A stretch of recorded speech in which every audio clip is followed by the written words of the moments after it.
Appreciate that.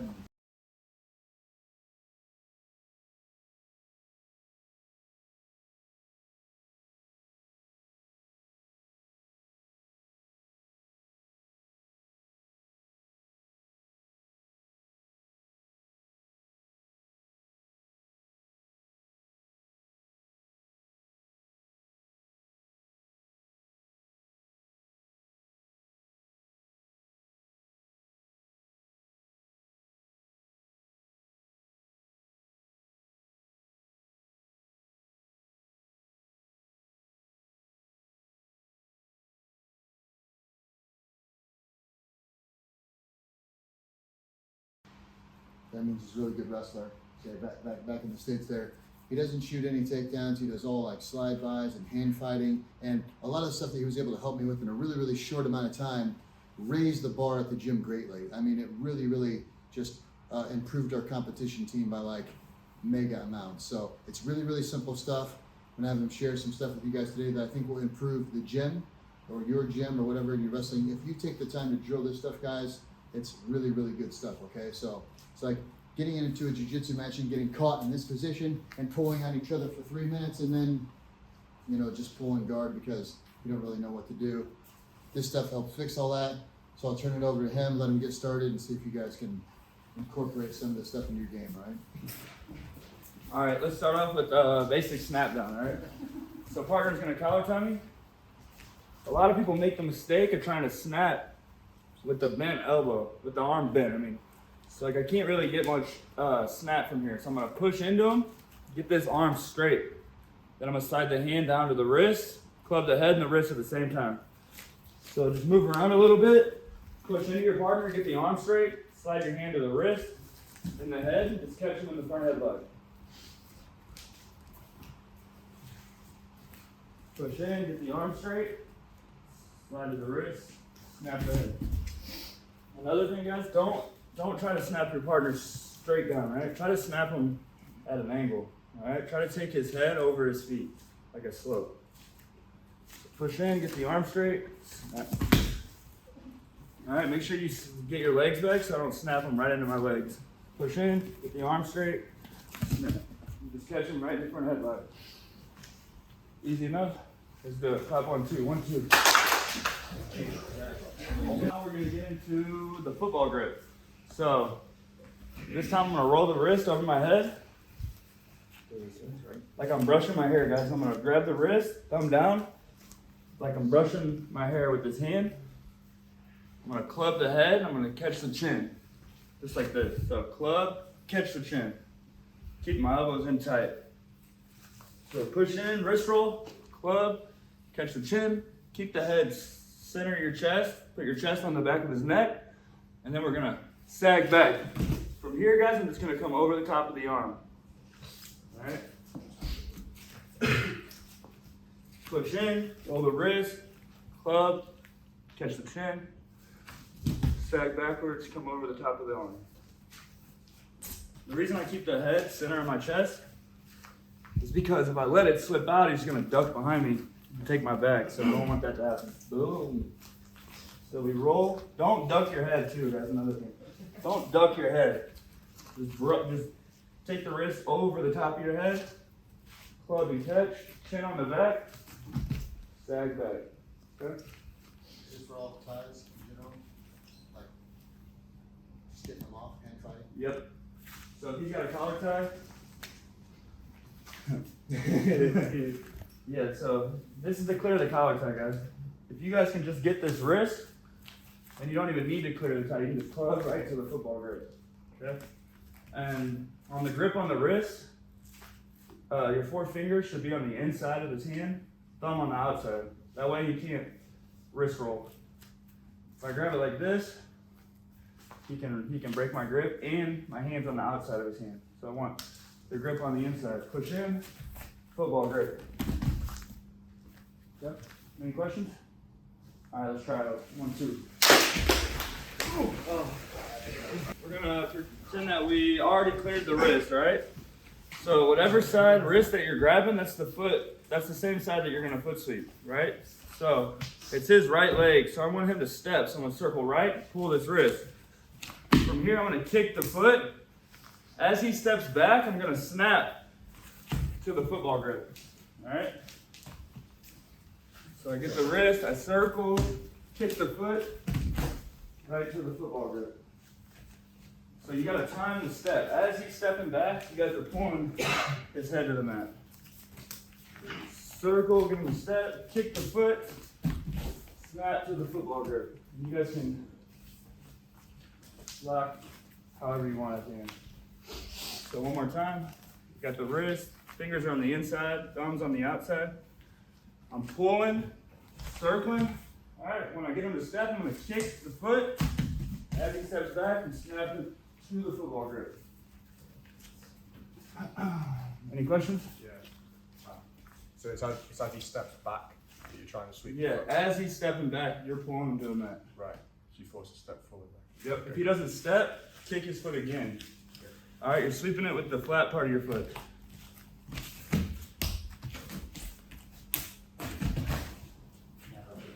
Makes sense? All right, let's try it. Thank you. Okay? So there's a lot of problems being too shallow or being this or that. So Mamad's gonna go over a couple angles. Couch is gonna go over a couple anaconda ones, and we'll get you guys finishing from the hand block easily, okay? Mahmoud, you ready? Yep. Mamad is a adult purple belt, PANS champion, okay? Now he's a brown belt. Somebody felt bad for him, gave him a brown belt. That's how it goes. It's all good. Okay, guys. So we got to the front headlock position. Anyway, you guys get it. Either the ways that Pix just showed you guys, those are some really good ways to get to the front headlock. I like to do them off a failed double leg or single leg attempt. I like people shooting on me and me going sprawling and going to front headlock. So if he shoots for a double leg, I sprawl, boom. I'm right here in my front headlock. The way I like to control, and there's so many ways you can control the front headlock, guys. I've seen people do stay on both knees on the ground. I've seen people stay on both knees up. I like to be one knee up, one knee down. I like to cup his chin, okay? I like to bring my shoulder in this notch area right here, pressuring in just like so. Okay, so I got one knee up, one knee down, grabbing the chin, head in that notch, grabbing the tricep, boom. When you ask your when you're putting press, yeah, you should hear that. When you ask your partner, how does it feel? Bloody great, Yeah, you know, so it's a good controlling position, guys, okay? We're not trying to tap him in that position, of course, but we want to have a good controlling position where when we do start attacking the anaconda or Darce, they're really focused on that position. You know, also it makes them worry about the pressure rather than fighting the hands, which they should be doing. Okay, so right here, we got this position right here. Now, guys, the biggest mistake a lot of people do going into a Darce is they try to shoot the Darce from this position right here. That's wrong. You need to cut an angle before you do go for a Darce. So I like to step, drop my knee, cut the angle, and then from here, I'm not shooting for the Darce yet. All I'm doing is shooting my arm through his armpit just like so, and grabbing the back of his neck right here. From here, guys, I'm gonna switch into something called a 3/4 grip, or I like to call it a bolt cutter grip. This grip right here, guys, that I have is just to hold on in case he explodes up until I get to my bolt cutter grip, just like so. Okay? From here, guys, all we're gonna do is this arm right here should be on the top of his head. If it's low right here, there's not gonna be pressure. He can lift up his head, no pressure right here. This is more of a choke actually than breaking him down. So we need to be top of the head just like so. And now we're gonna wrench his head through this hole right here, guys. And it's gonna knock him down on his shoulder, which this is what we want, guys. I don't like shooting for the Darce immediately, guys, because a lot of like thicker people or more experienced people are pretty good at fighting at it. Breaking them down will give you a higher chance of getting into a proper Darce and finishing it. So from here, guys, we're into this bolt cutter grip, breaking him down, and now right here, guys, a big mistake is that people stay right here. If you stay right here, this is gonna go flat, okay? You wanna turn and keep wrenching his neck. And now if you ask him, hey, can you go back to your neck? No. No, he's gonna say no. Okay. From here, we're gonna go into the darts. We're gonna do these steps first and drill that. Okay, because I think that's the most important thing is getting to that position. Getting into the darts and finishing it is the easy part. So we get into our front headlock, and we do one knee down, one knee up, chin, pressure on the shoulder with your shoulder, pressure into the neck with your shoulder, grabbing the tricep, pulling it, I'm stepping, dropping the knee, cutting the angle, grabbing the neck just for a second until I can get to my bolt cutter grip. How to get into a bolt cutter grip, guys? You could just do a regular gable grip. You guys all know what a gable grip is? Yeah? I like to do a modified gable grip where I have my gable grip, then I move my pointer finger to next to my thumb. So it looks like this, same thing, but now just rather than the gable grip just being the outside finger, it's the gable grip and the pointer finger, if that makes sense. It gives you more dexterity with that bolt cutter. Okay, so right here, wrenching his head through the hole, dropping to the knee, wrench right here, and then from here we can get into our dart snaps. Okay. Any questions? You guys want to see it again? Yep, one more time. So right here, chin, shoulder pressure, pull, grab the neck, bolt cutter with a modified gable grip, wrench. Now I don't stop here, I keep going to this position right here, okay? Let's get that down, guys, and then we'll move on to getting to darts finishing it. On two, 1, 2. Okay, guys. We're gonna get into our front headlock position, okay? We're stepping, dropping the knee, grabbing the back of the neck. If you do have trouble getting into the back of the neck, I always like to tell people opening up their chest is gonna help get leverage, okay? To get the arm through, okay? Rather than just trying to shoot through like this, opening up like that, okay? Getting the bolt cutter, dropping them, wrench. From here, guys, if they're good guys are gonna try to fight, okay? They're gonna try to lift up their head. That's what they're supposed to do. So if Smash tries to lift up their head, all you need to do is, guys, is wrench down their head, okay? Just like so. From here, when you feel like their chin is closer to their chest, you can push their head down and weasel this arm through. Look how much space I have for me to grab my bicep and lock up the doors. Because by the time I'm going to lock up the doors, they're gonna try to lift up their head and you're gonna lose some space. So you do want that extra space just in case if they try to explode out, you have a fully locked up doors. If you already start shallow like this and you try to lock it up, just like that, it won't work, okay? So when you're in the fully locked up darts, guys, from here we're not squeezing. A lot of people just like to squeeze immediately. We're not doing that. We're gonna follow a few details where it's gonna get much tighter before we squeeze. So from here, guys, we're gonna drop to our hip. There's a few things you can do. You can lock up the legs, like so. I like to mount, me personally, just like so. From here, we're not squeezing yet. We're gonna bring our elbows together. We're gonna flex our biceps. Yes, I know I have tiny biceps. We're gonna flex those biceps, and then we're gonna squeeze, okay? So right here, we're bringing elbows together, flexing the biceps, then I'm gonna squeeze. These details, guys, are gonna help you get a pure blood choke. You guys ever hit people with darts and they tap like, that was crank. Yes, they did tap, it is a tap and everything, but when you go against high-level guys or tougher guys, they'll take the pain and they won't tap. So putting them out to sleep is the only way sometimes you need to finish people. So from here, guys, we're in a front headlock position. Same exact thing as before. We're pulling, stepping, dropping the knee, grabbing the back of the neck, getting into our modified gable grip, bolt cutter grip. Right here, dropping them, wrench. After you feel like their chin is closer to their chest, you push their head down, weasel this in. You can open up your chest to get more space. Grabbing the bicep, arm goes top of the back. Drop to your knee. I like the mount right here, okay? Because they will try to run away from you. That's when you come here. Now he can't run away. From here, guys, we're bringing elbows together, flexing the biceps and squeezing. One more thing I can tell you guys. A lot of people think people are just gonna tap immediately. I wish it was like that, but it doesn't work like that sometimes. People will fight, people will hold on a little bit. So you need to have one good squeeze when you're squeezing. If you keep squeezing, letting go, squeezing, letting go, squeezing, letting go, you're giving him more time to work and you're just gonna burn yourself out. Okay? These details right here is to limit you burning out your arms and them getting out and then being upset and they're gonna try to choke you out because of that. Okay? And then you have burnt out arms, not gonna be able to finish the round. So one more time. With the front headlock grip, same exact thing. Drop back with the knee, full cutter, break, wrench, wrench, wrench, push down, squeeze the arm through, bicep. Elbows together, flex the biceps, then squeeze. And keep squeezing until he taps, or she taps. Make sense? Let's drill it. 1, 2.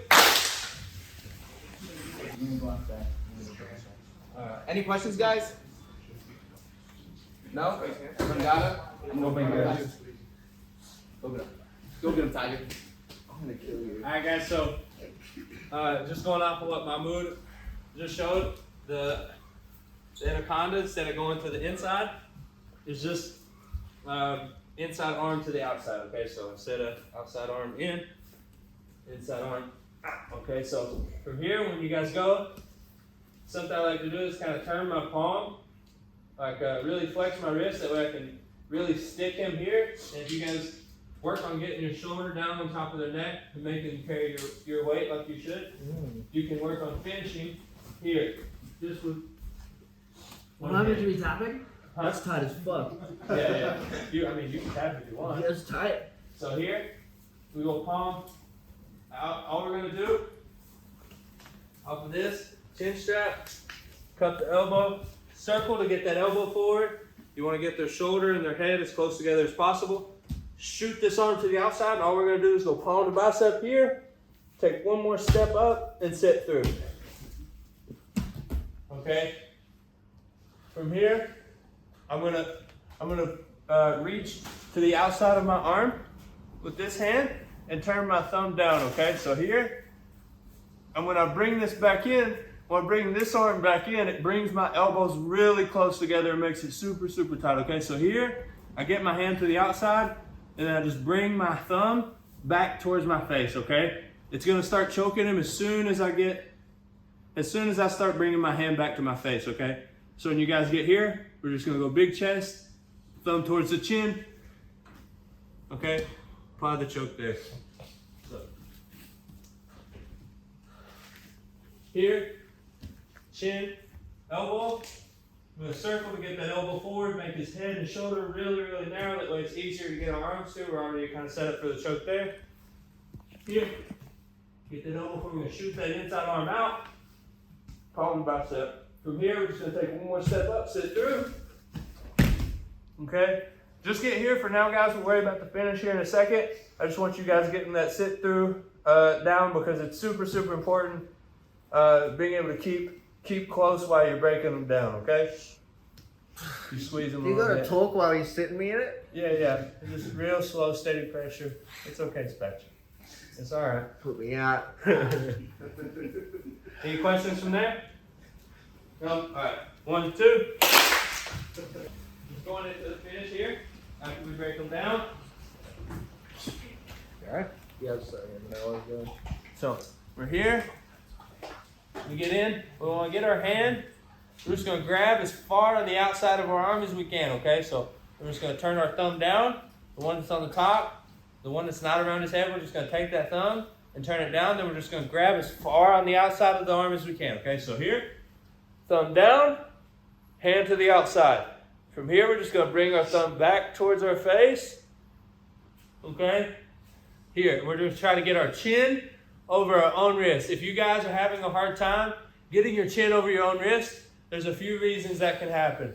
One would be being too flat or too much of your back is on the mat. With this choke, I don't want to be flat back, okay? Because here, even though Spatch is big and strong, and I'm not, I can't really squeeze him here as hard as I can and even finish the choke because I'm flat, okay? There's no angle really. You all right? It was pretty tight still. But it can be tighter, okay? So we're here. Instead of being flat on our back, we want to be on our side. When we're on our side, we can use our chest on the back of the head to get his head to go in this direction. All right, take his chin towards his chest with our chest. Okay, so here, we want to be on our side.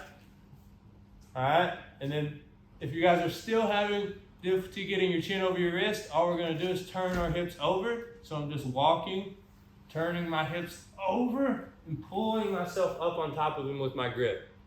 Okay, from here, I'm just going to put my chin over my wrist and bring my wrist towards my own chest. So here, I'm just going to tuck my chin and use it to pull my grip in tighter and bring my elbows together, okay? So here, and then I'll bring my elbows in and together, slow and steady, okay? There's the finish. So, one more time. We get here, we're all the way in, we get it tight, our hands on the outside. We really want to make it tight and put them out here, okay? So we're going to get our chin over our wrist and bring our elbows in together, okay? Any questions? No, everybody got it? All right. He stopped that. 1, 2. It's a good little drill you can do. Another one, we might have did this last time, I don't remember. You don't see very many people checking people in the garden passing like this. Where's Stack at? Oh, my blind side. Okay, so guys, we got somebody here. They keep sitting up on us, they keep wrestling up on us, etc. I want you to, same thing as the snap down here. You're gonna grab the top of the head, okay? First I'm gonna push you down. Okay, where'd you get that red shirt? I stole it from you. You've been looking for it. Yeah. Okay, so we're here, he's gonna be coming in, trying to dummy sweep me, all that good stuff, okay? So, from this position, instead of trying to step around or push him back, what we're gonna do is I want you to put their nose in between their feet, okay? So most people are gonna be sitting here, like this. Okay, I want you to try to put their nose in between their feet. So what's gonna happen is they're gonna get here and they're gonna have to get onto a hip, okay? So, I've seen people push, seen people step around, but you very, very rarely see anybody check people here, okay? This is an extremely simple way to get into the front headlock, okay? People want to come forward to pass. They don't want to pull the person forward. It's very, very simple. It's very effective. It's so easy. I just don't see people doing it very often, okay? So one more time. We're just here circling around. Grab on the head, and we're going to take it straight down. Okay? If they don't move, okay, you can lock your stuff up. You can come into PRETO positions, okay? And it makes it easy to pass. Punish them there. Put their nose in between. Remember, they have to sit out on the hip. That's when you're going to make your go, okay? Good drills. Get the timing down. Darces and front headlocks. Chokes, it's all timing, okay? When you get in there, when you just did that drill, you guys probably felt kind of funky getting your hands because they grab your hands. That's what you have to do. Drill it. Get in, get right to it. Get in, get right to it. Or Mahmoud's version. Get into the 3/4. Okay? Make sense? So, check them. Front headlock, all right? All right, go ahead, guys. Wait, now he's changing it No, up but now. what No, is it? I said ADCC. You understand this, right? You understand this, right? No, fuck that. ADCC to get him. ADCC? No fucking way. Okay. Well, what's the deal? So, if I Any take... other questions? You guys ready to train? Yep. All right. If you have any questions that you don't, you want to ask privately because you're a little nervous, just come holler, all right? Or maybe it's a secret you want to kill. I know you've got some secret.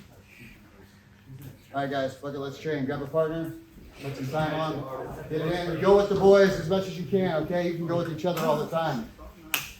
I made a bet. Okay. So Couch made a bet. If I take him down, and I have a 30-day period to take him down, ADCC rule, he'll fast a whole month of Ramadan fasting. So, he's a Muslim. So right now he's in the middle, during this seminar tour, he's in the middle of Ramadan, which means he doesn't eat or drink anything while the sun is up, okay? Just want to clarify. Yeah. So Couch said he'll do a whole month if I take him down in the next 30 days. ADCC rule takedown. Oh. Never in his All right, life. guys, you're on.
Sorry.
Okay, so your name? You can go ahead. Yeah, go ahead. So it's Greg Cook, black belt under Dan Strauss. I've been training now for 12 years. I'm running the gym since 2016. And how did you kind of meet or get to know the guys to bring them out here? So it's through Chris Thompson and Grapple Fest. So Chris, I think, was bringing the guys over for Grapple Fest and asked some of the gyms, he's friendly with if they wanted to have the guys over. And of course, after seeing the YouTube sensation, we said, yeah, absolutely, definitely get them over. And this is the second seminar they've done now, and it's just fantastic quality, really, really good stuff. Yeah, and last time you only had a few people down. You had Couch and George and Heath. Yep. And this time there's a few more guys. So what did you think about having more of the guys here? It's good because you get a different flavour of what you're learning. So to have Couch show you something, and then to have Pixley show it, and obviously do it from a very wrestling-based background, was really good to have that diversity of kind of styles on the mat. Not so nice to roll with Pixley, I will add, but good to have him showing stuff. And I guess compared to like other seminars that you've had or been to, is there anything that makes this one different? Or? Yeah, so the main difference is, well, what time is it now? It's 10:15. I think last time the guys left about 11:30, 12 o'clock. So to have them on the mats, it's not like they're watching the clock at all. They've got so much time for you. You want to ask a question, you can ask a question. You want to roll, you can roll. Pixley took me to one side and showed me like 4 or 5 different things. And it's the time they're prepared to put into the gym. And what I would say about Heath is since the first seminar, he's followed up with me so many times. Send me a quick message, phone me, just to see how things are going. And you don't often get that from people that aren't connected to the gym at all. So it's a different experience. It's not a seminar as such. It's more, becoming sort of part of what they're teaching and their revolution, I suppose, isn't it? They're trying to create.